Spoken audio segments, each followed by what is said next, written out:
அண்ணாமலை முன்வைத்த பகீர் புகார், உருளப்போகும் அமைச்சர்களின் தலை.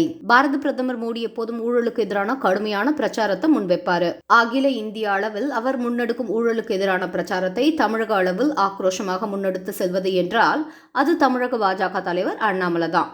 அதுவும் ஊழலை மட்டுமே குறிக்கோளாக வைத்து செயல்பட்டு கொண்டிருக்கும் திமுகவுக்கு எதிரான கடுமையான ஊழல் புகார்களை முன்வைப்பார் அண்ணாமலை.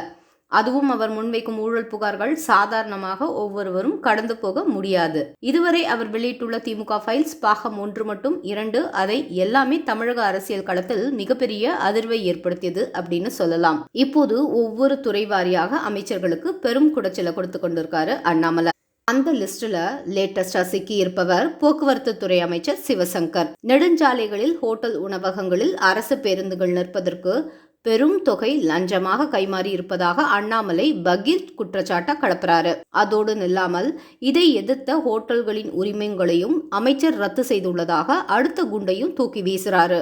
மிக பெரும் தொகையை முதலாக போட்டு தங்கள் வாழ்வாதாரத்துக்காக ஓட்டல் தொழிலை நடத்தும் உரிமையாளர்கள் இந்த ஊழல்களால் மிக பெரும் பாதிப்பை அடைந்திருப்பாங்க.